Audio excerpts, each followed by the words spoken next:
Olá, meus amigos, minhas amigas, sejam muito bem-vindos a mais um programa Prova Final, programa realizado na TV Justiça em parceria com a rede LFG de ensino. Meu nome é Alessandro Spielborgs e minha matéria é Direito Tributário, como muitas das vezes já tive aqui com vocês, falando sobre vários temas do direito tributário. Então, mais um dia, mais uma vez aqui na sua companhia, para falar sobre um tema bastante interessante. Bom, você já conhece o nosso programa ele é dividido em 3 blocos, sendo que no primeiro bloco nós temos exatamente o tema do dia. No dia de hoje, então, nós vamos conversar um pouquinho mais a respeito de execução fiscal. E você vai perceber, então, como que você faz para evitar uma execução fiscal, ou melhor do que isso, quais são as alternativas que você tem para se defender de uma execução fiscal. Melhor impedir que essa cobrança aconteça, mas se acontecer mesmo assim, eu vou trazer as opções, os caminhos que você tem para se livrar dela. No segundo bloco você tem o Pergunte ao Professor, onde então você tem participado e encaminhou uma série de perguntas a respeito justamente de execução fiscal e eu terei aqui a oportunidade de respondê-la para vocês. No terceiro e último bloco, nós temos então, enfim, o X da questão, para que então a gente possa observar como exatamente esse tema de execução fiscal e formas de se livrar da execução fiscal costuma ser exigido em provas, em concursos espalhados pelo país afora, inclusive e especialmente no exame de ordem. Portanto, meu amigo, minha amiga, não saia daí, nosso programa só está começando, é mais um minutinho e eu estou de volta.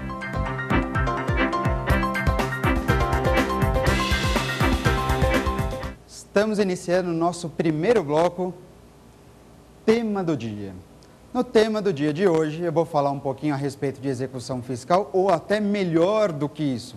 Vou falar exatamente sobre os caminhos, sobre as alternativas que nós temos para evitar uma execução fiscal. E ninguém quer sofrer uma execução fiscal. Talvez seja um dos piores pesadelos que você pode ter em vida, que é a execução fiscal. Tudo bem? Portanto, nesse nosso encontro, eu vou falar um pouquinho quais são os passos, as etapas que o fisco precisa adotar e a Fazenda Pública pode perseguir para exigir um crédito tributário que, eventualmente, você tenha deixado de pagar.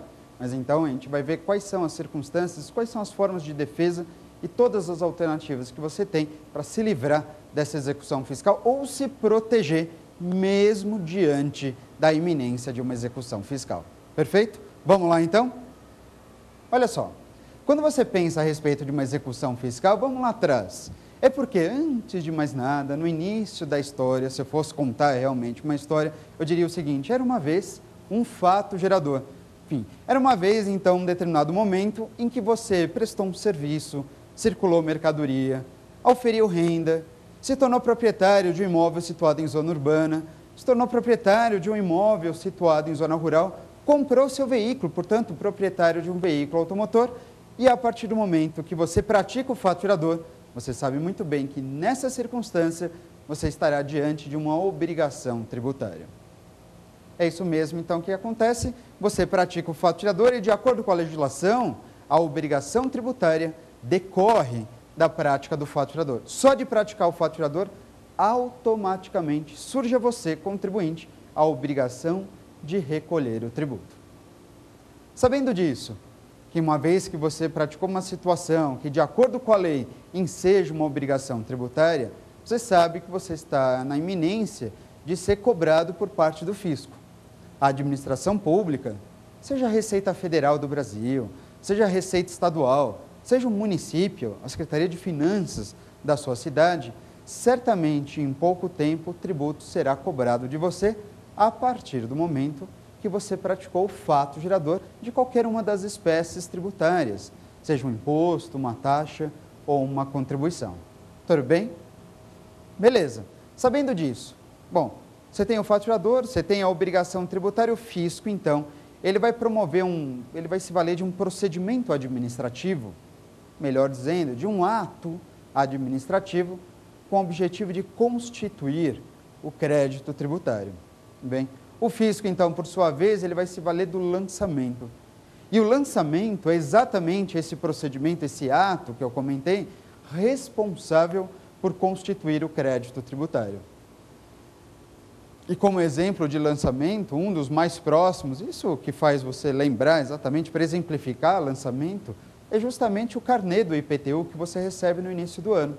Tudo bem? Aquele carnezinho do IPTU, tranquilo? Aquilo é um exemplo claro de lançamento tributário.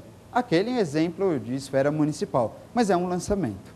E uma vez que você recebe o lançamento, tem ali naquele lançamento a constituição do crédito e, portanto, exatamente naquele documento está estipulado um prazo para que você recolha o imposto correspondente.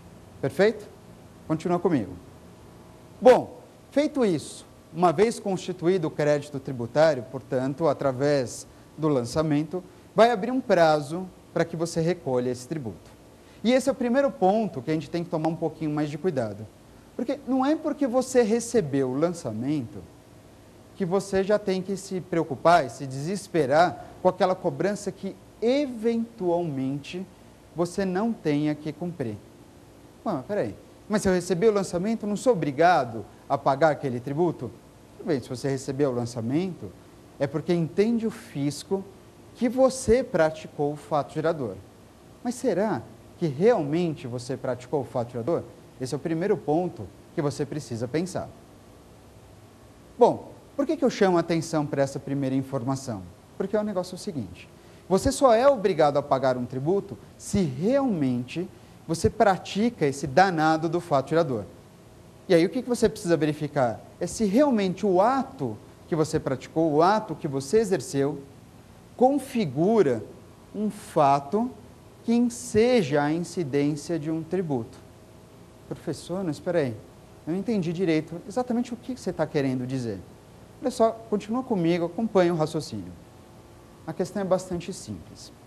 Para que uma situação que você exerça, né, no mundo real, no mundo fenomênico, como se diz, represente ou enseje a cobrança de um tributo, né, que se venha a ensejar a cobrança de um tributo, isso significa dizer que aquele ato tem que ser exatamente igual ao que está previsto em lei.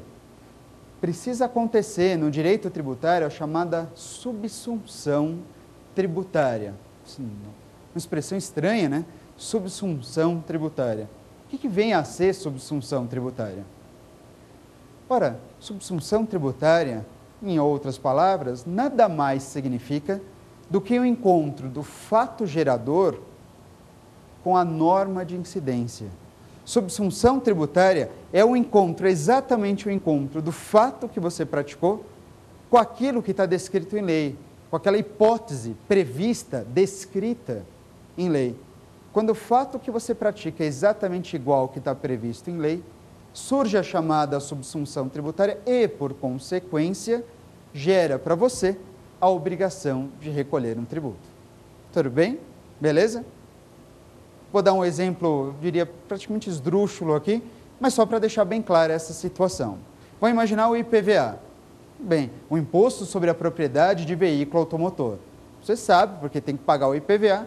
Quando você compra o seu primeiro carro, você fala, bom, beleza, você está feliz e contente porque adquiriu o seu primeiro carro, mas isso vai gerar uma série de obrigações, entre elas uma obrigação tributária. Todo ano você vai ser obrigado a recolher um imposto correspondente à propriedade de um veículo automotor. Tudo bem? Mas aí se eu pergunto assim para vocês, não, você não comprou um carro, você resolveu comprar uma moto. Será que no caso da moto você também é obrigado a pagar um tributo? Sem dúvida. Sem dúvida por quê? Porque de acordo com a legislação, qual seria a hipótese para a incidência desse imposto? É o fato de você se tornar proprietário de um veículo movido a motor. Moto é veículo movido a motor. Logo, a moto também seja o pagamento do imposto correspondente. Tudo bem? Beleza? Agora é o seguinte, e se você resolveu comprar, por exemplo, uma bicicleta? Bom, eu vou chegar no carro, mas ainda não juntei dinheiro suficiente para isso, mas eu quero então ter uma atitude ecologicamente mais correta, eu prefiro agora ir de casa para o trabalho de bicicleta. Vou deixar de lado o transporte público e vou andar de bicicleta. Tudo bem, vai ser seu veículo. Mas você está sujeito ao pagamento do IPVA sobre a aquisição de uma bicicleta? Certamente que não. E afinal de contas, por quê? Porque a bicicleta, embora seja um veículo, não é movido a motor. E, portanto, não enseja a cobrança do imposto. Tudo bem? Ficou claro, então? A primeira coisa que você tem que pensar é se aquela situação, aquela circunstância na qual você encontra é exatamente igual ao que está previsto em lei. Será que aquela circunstância enseja ou não a incidência de um tributo? Perfeito? Passando isso, vamos para uma segunda etapa? Olha só. Bom, realmente, professor, eu pratiquei um faturador exatamente igual ao que está previsto em lei. Eu sei que eu sou obrigado a pagar um tributo. Chegou o lançamento em casa, o que vai acontecer agora? Chegou o lançamento na sua casa? Chegou o lançamento até você? Segundo o CTN, a regra é, uma vez constituído o crédito tributário, abrir um prazo para você de 30 dias. Abre-se um prazo de 30 dias para que você então tenha condições de pagar um tributo. Segundo o CTN, não tem erro. Bem, caso a legislação não disponha de forma contrária, o prazo que você tem para pagar um tributo vai ser de 30 dias. Se a lei não disser nada nesse sentido, o CTN resolve a situação dizendo, olha, fica tranquilo que pelo menos 30 dias você tem para pagar esse tributo, mesmo que a legislação nada disponha. Tudo bem? Ou justamente porque a legislação não dispôs de forma contrária, o prazo que você tem para recolher o tributo será de 30 dias. Beleza? É o prazo realmente que é praxe, tanto em esfera federal, estadual, inclusive a municipal. Moleza? Tudo bem? Agora vamos lá. Bom, sabendo disso, bom, então quer dizer que constituiu o crédito tributário, chegou o lançamento para mim, lascou. Quer dizer, agora já era. Agora eu vou ter que pagar o tributo, eu vou ter 30 dias, mas eu que me viro para pagar esse tributo? Calma. E calma por quê? Porque você tem 30 dias sim para pagar um tributo, mas esse é o mesmo prazo que você possui para eventualmente apresentar uma defesa administrativa. É isso mesmo. Uma vez constituído o crédito tributário, você tem lá os seus 30 dias para pagar o tributo, não tem? Mas se você não concordar com aquela cobrança, se você não concordar com o montante que está sendo exigido, você pode, de acordo com a própria legislação, buscar a esfera administrativa. Você pode procurar a Secretaria da Receita Federal, do Estado, ou Secretaria de Finanças do município e buscar meios para se defender administrativamente. Bem, você pode oferecer uma impugnação administrativa, um recurso administrativo, uma reclamação administrativa. Alguns entes federados chegam a informar para você que você tem o caminho alternativo de oferecer uma manifestação de inconformidade. Enfim, é um nome estranho, mas uma coisa é certa. A partir do momento que você não concorda com a cobrança de um tributo, você tem a possibilidade de apresentar uma defesa administrativa. Agora, meu amigo, minha amiga, você que me ouve nesse momento, só não esquece de que, para que esse recurso administrativo ele traga o efeito que você busca, ele deve ser apresentado dentro de um prazo. Não vai perder o prazo. O prazo qual que é? 30 dias. Muito bem. Beleza? Agora vamos lá. Vou imaginar que passou os 30 dias. Passou. Você pagou? Não, professora, não paguei. Você apresentou recurso administrativo? Nossa, mas eu nem sabia desse recurso administrativo. Bom, então tá bom. Então você está querendo me dizer o seguinte, que passou os 30 dias, você não pagou e, por enquanto, nem apresentou recurso administrativo, nem dá mais tempo, porque você perdeu o prazo. O que vai acontecer a partir de então? Vamos lá? Uma vez constituído o crédito tributário e passado e transcorrido esse prazo de 30 dias, segundo a nossa jurisprudência, uma vez com a passagem, uma vez fluído esse prazo de 30 dias, aquele crédito tributário que já se encontrava constituído, agora ele tem uma outra característica. Agora aquele crédito tributário que estava constituído, ele vai se apresentar sim constituído, mas constituído de maneira definitiva. É isso mesmo. Com a passagem desses 30 dias, o crédito tributário vai se encontrar constituído definitivamente. E com essa definição do crédito tributário, a partir desse momento, um dia após aqueles 30 dias que você tinha para pagar o tributo, apresentar a defesa, o crédito tributário encontrar-se-á definitivamente constituído. E a partir dessa data, a Fazenda Pública vai ter um prazo máximo de 5 anos para promover uma execução fiscal. É muito comum você ouvir dizer, então, que todo e qualquer tipo de documentação fiscal você deve guardar pelo prazo de 5 anos. Realmente, 5 anos você deve manter toda essa papelada para garantir, para se assegurar de que o fisco não vai te cobrar indevidamente algum tributo ou cobrar em duplicidade. Mas lembra o seguinte, uma vez que passou os 5 anos, o fisco não pode cobrar novamente esse tributo. Esse tributo, se ele não lançou, ele não tem mais condições de lançar. Mas se ele lançou o tributo, se você recebeu essa notificação e você sabe que recebeu, e você não pagar o tributo, você ficar na sua, lembre-se, a Fazenda Pública, ela terá um prazo de 5 anos para entrar na justiça contra esse tributo. Ou melhor, para entrar na justiça contra você, para fazer com que então esse tributo seja pago, mesmo que judicialmente. Tudo bem? Bom, sabendo disso, esse prazo que eu falo, que a Fazenda Pública tem para promover uma execução fiscal, é chamado de prazo prescricional. A Fazenda Pública, ela necessariamente só pode entrar na justiça dentro de 5 anos, contados da onde? Dentro de 5 anos contados da data em que o crédito tributário apresentar-se definitivamente constituído. Ficou claro? De verdade? Agora preste atenção no que eu vou falar a seguir.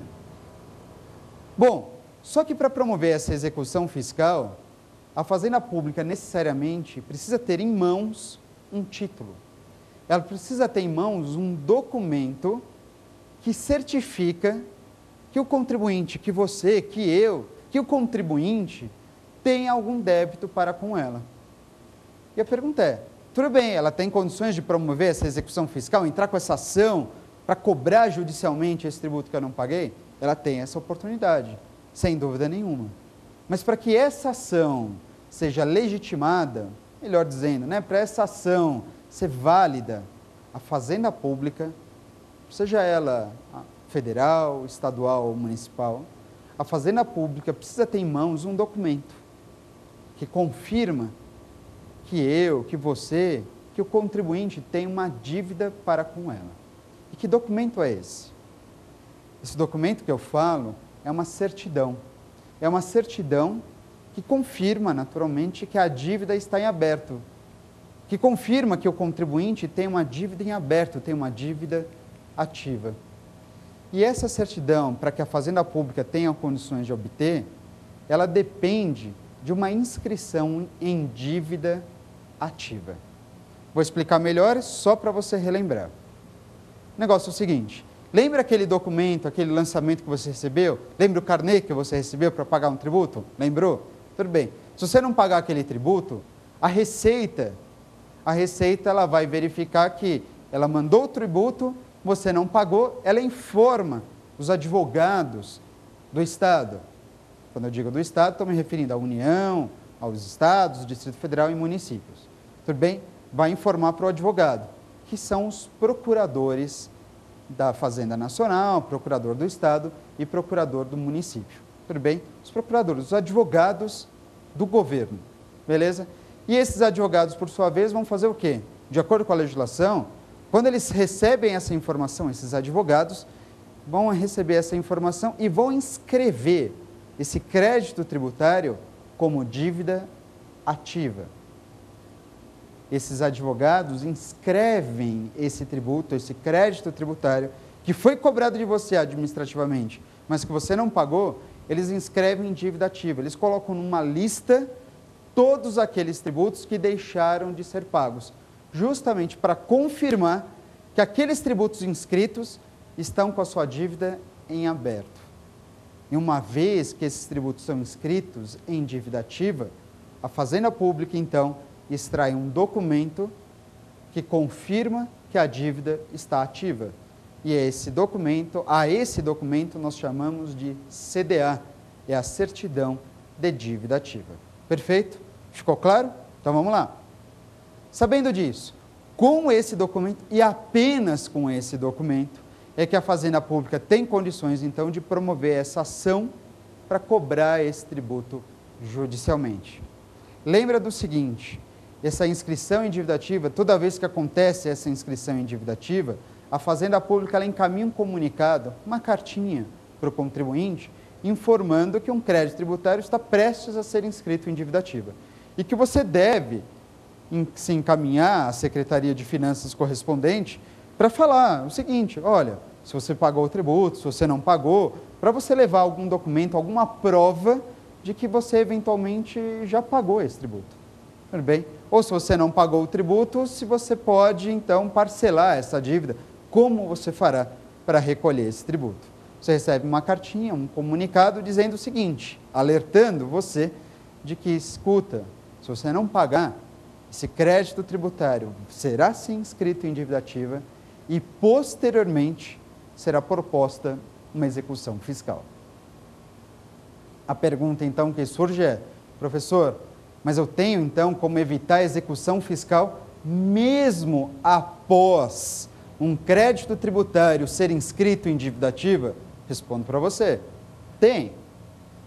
Como é que você faz isso? É simples. Mesmo com a inscrição em dívida ativa, você tem sim plenas condições de impedir a Fazenda Pública de promover uma execução fiscal. É mesmo que alternativas são essas? Eu estou falando de situações que são previstas pelo Código Tributário Nacional. Olha só, segundo o nosso CTN, no artigo 151, e pode marcar aí, artigo 151, você tem lá descritas as modalidades que suspendem a exigibilidade do crédito tributário. Marcou? Vou repetir, mas só para você. Segundo o CTN, no artigo 151, lá você encontra apresentadas, descritas, as modalidades de suspensão da exigibilidade do crédito tributário. E essas modalidades, uma vez que você se vale de qualquer uma dessas modalidades, uma coisa é certa, o fisco, melhor dizendo, a Fazenda Pública, estará impedida de promover a execução fiscal. Só para lembrar, então, você poderia, para suspender a exigibilidade do crédito, para impedir, portanto, uma execução fiscal, você pode tentar medidas liminares, uma tutela de urgência, como uma tutela antecipada. Você pode, se preferir, se valer do parcelamento, você pode parcelar a dívida. E enquanto você pagar esse parcelamento sempre em dia, uma coisa é certa, você parcelou a dívida, você não tem condições de pagar tudo, mas parcelou, enquanto você pagar essas parcelas sempre em dia, direitinho, uma coisa é certa, você não sofrerá a execução fiscal. Perfeito? Você pode, se você pensar aqui, uma outra situação. Você pode imaginar em não pagar esse tributo, mas discutir essa cobrança. E como você faria isso?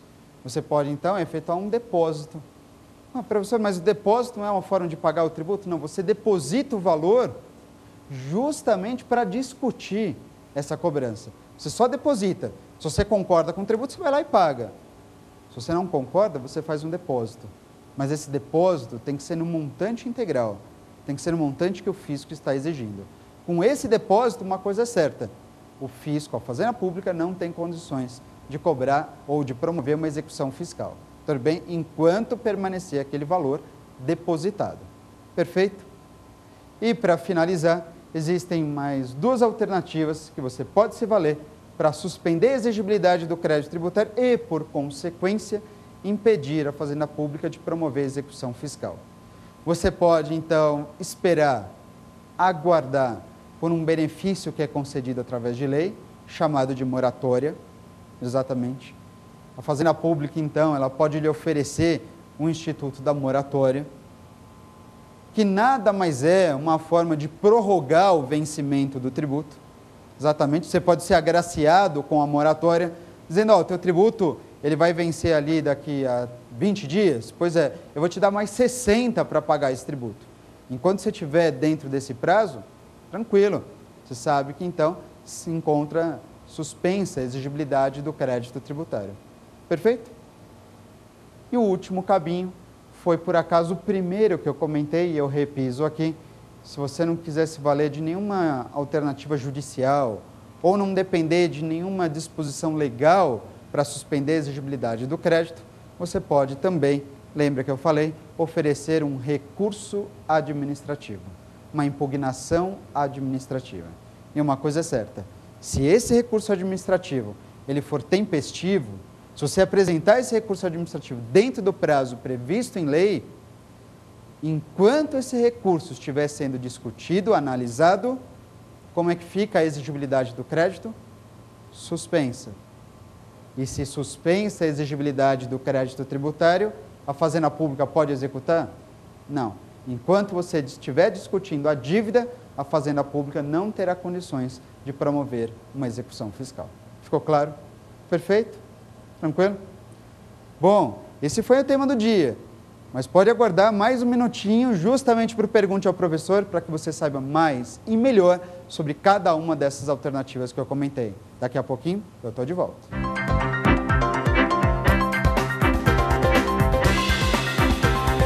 Pergunte ao Professor. Esse é o nosso segundo bloco, se inicia agora. E você sabe que você continue participando, justamente mandando suas dúvidas. Sabe essa dúvida que você tem aí anotado? Pronto?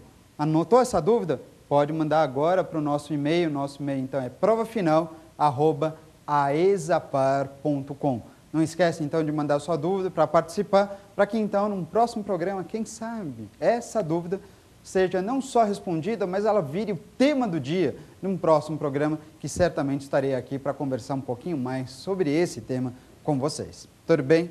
Perfeito?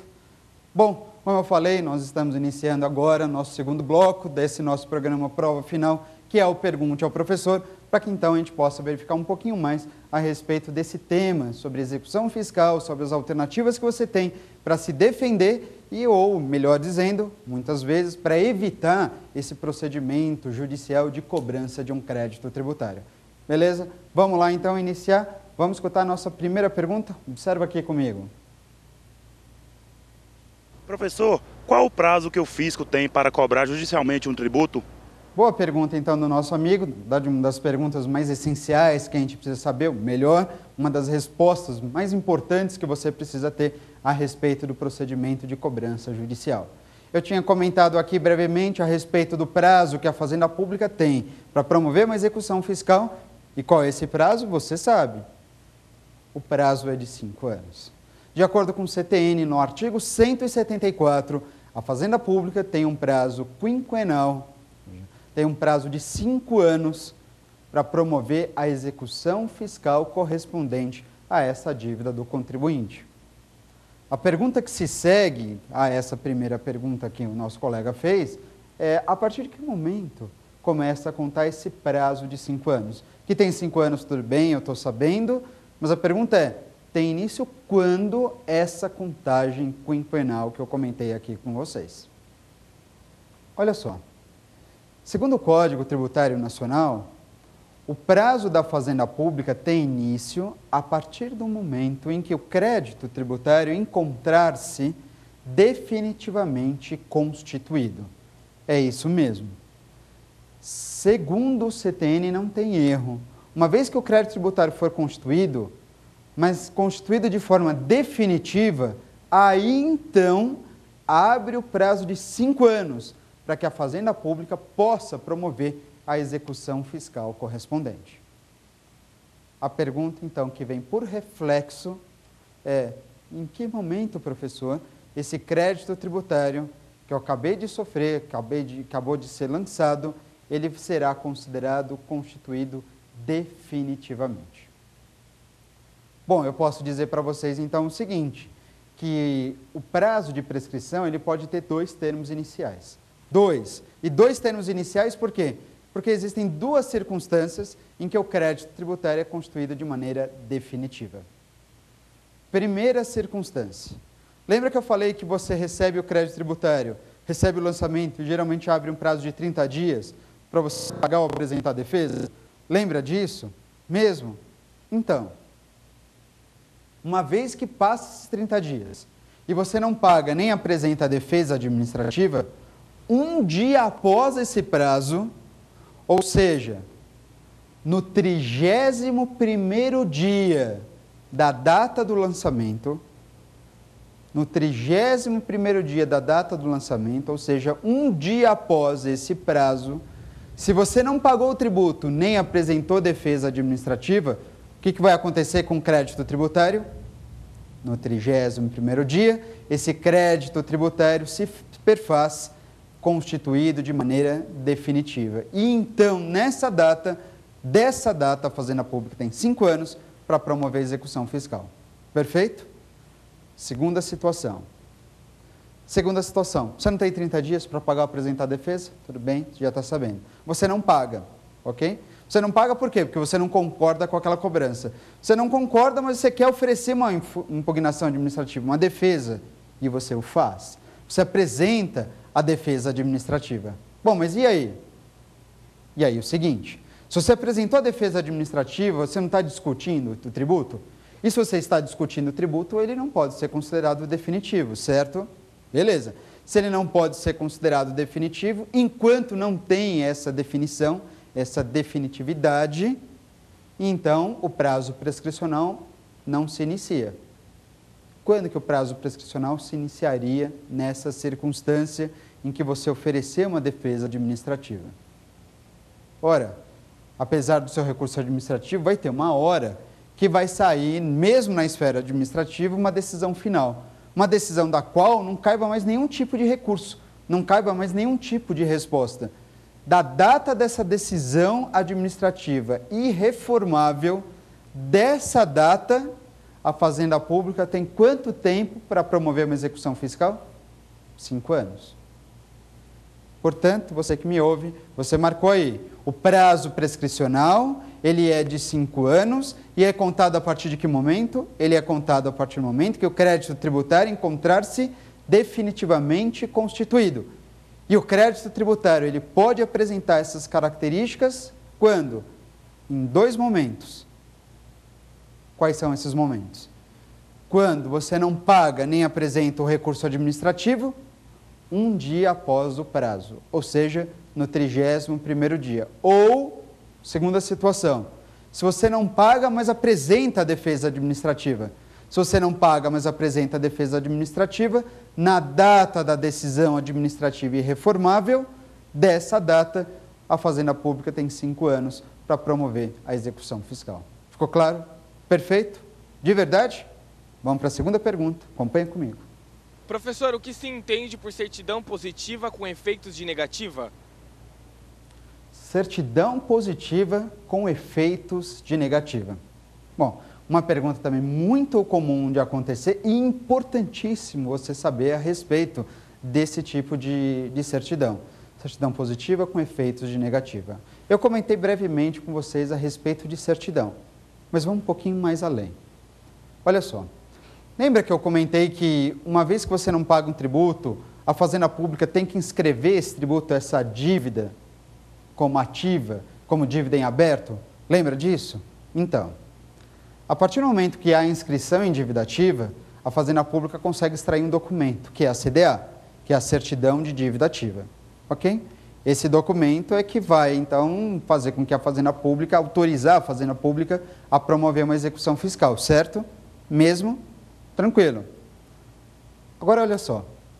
Essa inscrição em dívida ativa, ou essa dívida ativa, ou essa certidão de dívida ativa, ela pode se mostrar de 2 maneiras. A certidão pode ser negativa ou a certidão pode ser positiva. Quando você vai até o fisco, se encaminha até o fisco e pede uma certidão de regularidade fiscal, é para que você, na verdade, consiga um documento por parte da Fazenda Pública que confirme que você não tem dívida nenhuma. Esse documento que é emitido pela administração pública, que confirma para você que não há qualquer tipo de dívida, é uma certidão de dívida, é uma certidão negativa, é uma certidão que rechaça qualquer tipo de dívida. Isso é uma certidão negativa. Isso é ótimo. Ter uma certidão negativa é ótimo, porque ela confirma que você, como contribuinte, não é devedor de nenhum tributo. Perfeito. Só que existe uma segunda certidão, que é a certidão positiva. E a certidão positiva, cuidado, é aquela certidão que acusa alguma dívida, dizendo, olha, para esse contribuinte existe pelo menos algum tributo lançado. Quando tem algum tributo lançado contra você, como é que sai a sua certidão? A certidão sai negativa. Tributo lançado, positiva. Tributo lançado, certidão positiva. Agora é o seguinte, se o tributo foi lançado, a certidão já é positiva. Porém, se por acaso você conseguiu, de alguma maneira, suspender a exigibilidade do crédito tributário, se você conseguiu, de alguma maneira, discutir essa dívida, seja através de um depósito, através de uma liminar, através de uma tutela antecipada, se você parcelou essa dívida ou se você apresentou um recurso administrativo, enfim, se por acaso você suspendeu a exigibilidade do crédito tributário através das modalidades do artigo 151 do CTN, o que vai acontecer com a sua certidão? Suspensa a exigibilidade do crédito tributário. A certidão, eu devo reconhecer, ela sai positiva, ela acusa a dívida, ela sai positiva, mas ela vem com uma ressalva. A certidão que é emitida para você, ela é positiva, porém ela vem com efeitos de negativa. Portanto, meu amigo, minha amiga, não tem erro. Certidão positiva e certidão negativa. Negativa afasta qualquer dívida. Certidão positiva acusa uma dívida. Porém, essa certidão positiva, por sua vez, pode vir com efeitos de negativa, desde que? Simples. Desde que você suspenda a exigibilidade do crédito tributário, por exemplo, nos termos do artigo 206 do CTN, combinado com o artigo 151. Quando a certidão, apesar de positiva, ela terá os mesmos efeitos de uma certidão negativa. Perfeito? Ficou claro? Vamos para a terceira pergunta? Vem comigo.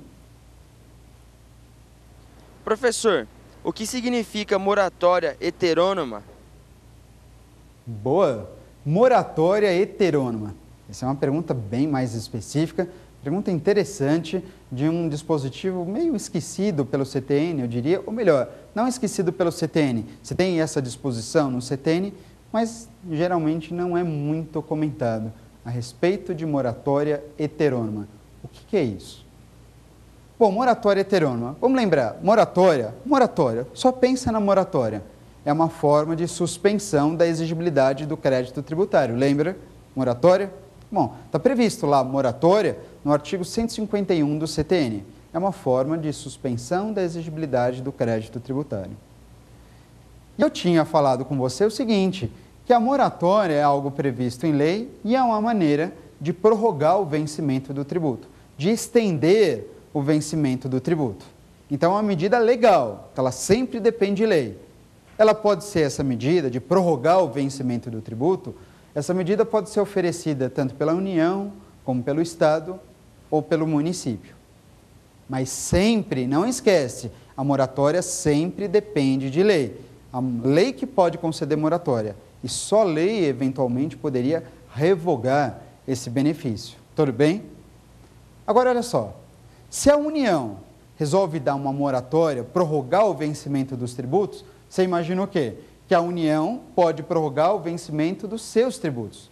A União pode prorrogar o vencimento dos tributos federais. Os estados prorrogam o vencimento dos tributos estaduais, como IPVA ou ICMS. E os municípios? Os municípios, naturalmente, só podem prorrogar, pelo menos a rigor, o vencimento dos tributos municipais, como, por exemplo, o IPTU ou o ISS. Tranquilo até aqui? Esse tipo de moratória que eu falei é a regra, é a chamada moratória autônoma. É aquele tipo de benefício que o ente político concede para os seus próprios tributos. O ente político ele tem autonomia para prorrogar o vencimento dos seus tributos, os tributos que estão sob sua competência. Por isso, então, essa moratória é chamada de moratória autônoma. Mas o nosso colega aqui, ele perguntou a respeito da moratória heterônoma. Ora, se você já sabe o que é uma moratória autônoma, que é aquele benefício concedido pelo ente político para os seus próprios tributos, o que vem a ser a moratória heterônoma? Isso é fácil, né? Moratória heterônoma, então, se dá naquela situação em que a União concede esse benefício para tributos estaduais e para tributos municipais. Vou repetir para você, moratória heterônoma é o fato, então, da União prorrogar o vencimento dos tributos, não dos seus, a rigor, mas quando a União prorroga o vencimento dos tributos estaduais, bem como dos tributos municipais. Uma moratória heterônoma, a União dando esse benefício para os tributos estaduais ou para os tributos municipais. Tudo bem? Lembrando, meu amigo, minha amiga, que neste caso, segundo o CTN, lá no artigo 152, quando a União quiser dar esse benefício de moratória para tributos estaduais ou para tributos municipais, qual a preocupação que ela tem que ter? Neste caso, nessa circunstância, a União necessariamente deverá conceder o mesmo benefício para os seus próprios tributos. Tudo bem? A União dá moratória para tributos estaduais e para tributos municipais, mas para que isso seja válido, ela necessariamente deverá oferecer esse mesmo benefício para os tributos federais. Por isso, então, a gente tem a chamada moratória heterônoma. Tranquilo? Mesmo? Sossegado? Mais uma pergunta. Olá, professor. Eu gostaria de saber se o parcelamento da dívida suspende ou se interrompe o prazo para execução fiscal. Pergunta bem interessante mesmo, uma dúvida muito comum de acontecer e especialmente esse tema aqui, pelo nosso colega perguntado, acaba sendo exigido em tudo quanto é prova. Bem, isso sempre deu muito pano para manga. Afinal de contas, o parcelamento, que é uma medida que suspende a exigibilidade do crédito tributário e que, portanto, protege você, contribuinte, de uma iminência ou de uma execução fiscal, se o parcelamento ele suspende o prazo que a Fazenda tem para executar, ou será que o parcelamento, mais do que isso, ele interrompe o prazo para se promover uma execução fiscal? Essa foi a pergunta do nosso amigo aqui, e aí eu digo para vocês, tem que tomar muito cuidado com o parcelamento. E cuidado por quê? Porque é o seguinte, o parcelamento não deixa de ser um reconhecimento de dívida. Você chega para a Fazenda Pública dizendo, olha, Fazenda, devo, não nego, eu quero pagar, mas não tenho grana. E aí? Ah, que bom. Você quer pagar, mas não tem dinheiro e, por outro lado, também não quer sofrer execução fiscal, não é assim? Perfeito. Ótimo. Tem algum caminho? Existe alguma alternativa? Existe. A alternativa é o parcelamento. O parcelamento é algo oferecido por lei, federal, estadual ou lei municipal, e para que você se valha, consiga, conquiste o parcelamento, você tem que fazer esse pedido de parcelamento. Você precisa requerer o parcelamento. E eu digo isso por quê? Porque de acordo com a legislação, e aí vai depender, né?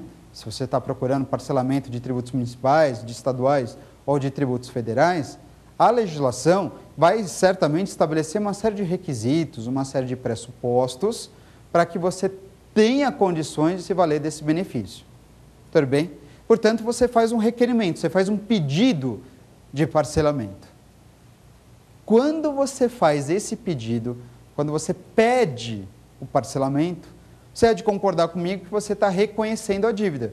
Se você não estivesse reconhecendo a dívida, você não estaria pedindo parcelamento, perfeito? Tranquilo? Tá bom. Uma coisa é pedir o parcelamento, outra, diferente, é a administração pública deferir esse pedido. Atenção, uma coisa é você requerer o parcelamento, outra é a administração pública concordar com o seu pedido. Tranquilo? Você vai dizer, professor, e por que isso é importante? Simples, porque no momento que você requer o parcelamento, no momento que você reconhece a dívida, o prazo da Fazenda Pública, o prazo prescricional da Fazenda Pública, ele é interrompido. Tudo bem? O requerimento do parcelamento interrompe o prazo prescricional, devolvendo à Fazenda Pública integralmente o prazo para executar. Tudo bem? Ele interrompe o prazo. Tranquilo? Beleza. E quando a Fazenda Pública, e a partir do momento que a Fazenda Pública defere o meu pedido, concorda com o meu pedido de parcelamento, quando a Fazenda Pública concordar com o meu pedido, dizendo, olha, realmente, contribuinte, você é beneficiário do parcelamento, você atendeu todos os pressupostos previstos em lei para que você tenha condições, tenha direito de se valer do parcelamento. Quando a Fazenda Pública defere esse pedido, quando o pedido de parcelamento for deferido, for confirmado, for ratificado, então o que vai acontecer com o prazo prescricional? Ele será paralisado. O prazo prescricional ele será congelado. Por quê? Porque a Fazenda Pública ela concedeu o parcelamento para você e você então terá condições diante do benefício de pagar a sua dívida de maneira parcelada ao longo dos anos. Enquanto você pagar essa dívida de forma correta, ao longo de cada mês, sempre dentro do vencimento, uma coisa é certa, o prazo prescricional permanecerá paralisado, portanto, suspenso. Ficou claro? De verdade? Vamos para mais uma pergunta? Vem comigo. Professor, sou obrigado a depositar o valor da dívida para me defender em uma cobrança fiscal? Ótima pergunta, que bastante interessante, sempre muito veiculado isso por parte dos nossos tribunais, também, isso seja em esfera federal, estadual ou municipal. O que eu vou falar serve para qualquer circunstância, seja na esfera judicial, seja na esfera administrativa, seja no âmbito federal, estadual ou municipal. O nosso colega aqui, nessa última pergunta, para a gente fechar esse bloco, pergunta sobre a necessidade ou não de efetuar o depósito do valor que você pretende discutir. Será que você é obrigado a depositar o valor que você não concorda para ter condições de discutir e comprovar para o fisco que você não deve aquele tributo? Percebe que não tem muito sentido, né? Ou seja, você imagina aí essa circunstância? Você, fisco, você está cobrando um tributo de mim, eu estou pagando esse tributo agora para você, para depois eu provar que eu não devo pagar e você me devolver essa grana? Não tem sentido. Isso que eu falo para você é o chamado solve e repete, onde você paga o tributo para depois pedir o dinheiro de volta. Isso não tem sentido. Não tem mesmo. E de acordo com os nossos tribunais, qual é a regra válida nessa situação? De acordo com os nossos tribunais, você tem duas súmulas vinculantes muito importantes, então, nessa circunstância. Súmula vinculante número 21 e súmula vinculante de número 28. Em ambas as disposições, os tribunais são muito claros no sentido de deixar informado que o depósito, seja ele em esfera administrativa, seja ele em esfera judicial, o depósito integral, ele não é pressuposto para que o contribuinte tenha condições de se defender. Nas súmulas que eu citei, fique bem claro, o depósito não pode ser exigido como pré-requisito para você apresentar um recurso administrativo ou com um pré-requisito para que você tenha condições de promover uma ação judicial. E tem muito sentido isso, afinal de contas, se você não tiver o dinheiro para discutir essa dívida. Se você não tem o dinheiro, então você não tem como depositar, se você não tem como depositar, você não tem como discutir. E aí? E cadê sua garantia constitucional, né, de direito de petição, de livre acesso ao poder judiciário, de ampla defesa? São garantias constitucionais. A partir do momento, se o depósito fosse obrigatório e você não tivesse o valor correspondente ao que o fisco entende devido, você não teria condições de se defender. E certamente, numa circunstância como essa, você teria violado algumas garantias previstas na Constituição Federal. Então, o depósito, ele nunca é obrigatório. Ele é permitido, mas não de forma obrigatória, de maneira facultativa. Gente, esse foi, então, o Pergunte ao Professor. É mais um minutinho, eu estou de volta aqui com o nosso último bloco, justamente o X da questão. Já estou voltando.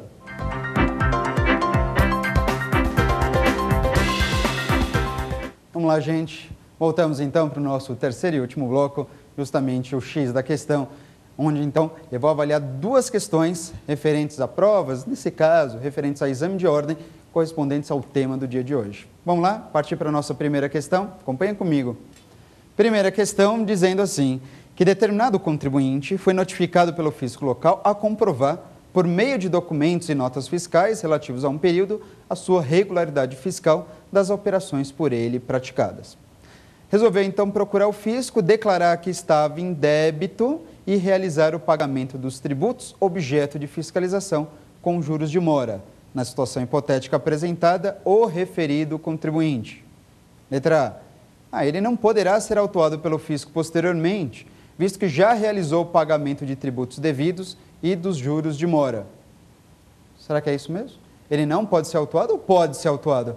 Pode ser autuado, sem dúvida nenhuma. Afinal de contas, quem iniciou o procedimento de fiscalização foi o fisco. Não foi o contribuinte que espontaneamente chegou até o fisco. Ele pode ser autuado mesmo que ele vá até o fisco antes de finalizar o procedimento de fiscalização e pague o tributo. Ele pode ser autuado. Portanto, essa primeira alternativa está equivocada, você deve afastar. Vamos para a letra B? Letra B, dizendo assim, o contribuinte tem direito ao benefício da espontaneidade, portanto, não será responsabilizado pelas penalidades cabíveis. Ora, será que ele tem mesmo direito à espontaneidade, o benefício da espontaneidade? Quando que cabe a denúncia espontânea? Foi um tema que eu não cheguei a avançar sobre ele, mas a denúncia espontânea, que é algo bastante interessante no direito tributário, ela afastaria a incidência das multas, das penalidades pecuniárias, desde que você consegue se valer desse benefício, desde que ele seja praticado antes do início de qualquer procedimento de fiscalização. Tem que ser antes do início do procedimento. Como o procedimento já havia sido iniciado, então não cabe denúncia espontânea. Beleza? Afasta a letra B, vamos para a letra C, acompanha comigo. Letra C, dizendo assim, que ele faz jus ao benefício da denúncia espontânea, mas poderá ser cobrado em relação ao descumprimento da legislação tributária. Peraí. Ele faz jus ao benefício? Não, ele não faz jus ao benefício da denúncia espontânea. Bem, acabou de falar, não, ele não faz jus ao benefício da denúncia espontânea, de forma que deve ser afastado, conforme estabelece o artigo 138, parágrafo único do CTN. Beleza? Tranquilo? Vamos lá? Letra D? Letra D, dizendo assim, que ele não faz jus ao benefício da denúncia espontânea, da espontaneidade, por isso poderá ser autuado e ter de pagar pelas penalidades cabíveis. Verdade ou não? E aí, o que vocês acham dessa última alternativa? Ele não faz jus ao benefício, foi o que a gente já confirmou. E, portanto, se ele não faz jus ao benefício, ele pode ser autuado? Pode ser autuado, inclusive com a incidência de multas normalmente. Portanto, dessa primeira questão, a alternativa correta, sem dúvida nenhuma, a alternativa D de dado. Beleza? Tranquilo? Vamos para o próximo teste? Acompanha comigo. Próxima questão. Próxima questão, a questão mais sossegada mesmo, dizendo o seguinte, escuta, de acordo com o CTN, o crédito tributário não poderá ser suspenso por... Vamos ler rapidamente as 4 alternativas. O crédito não pode ser suspenso por, letra A, pela conversão do depósito em renda. Letra B, pela moratória. Letra C, por reclamações e recursos nos termos das leis reguladoras do processo tributário administrativo.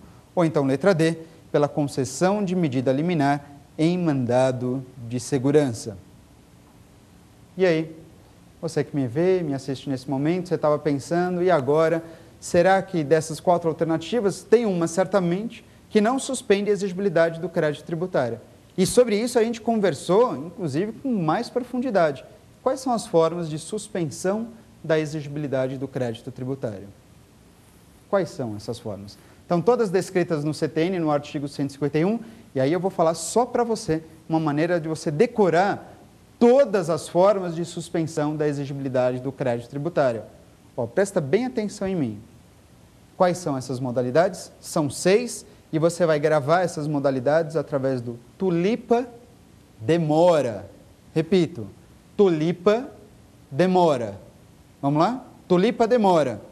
Tutela antecipada, liminar, parcelamento, depósito, moratória e recurso administrativo.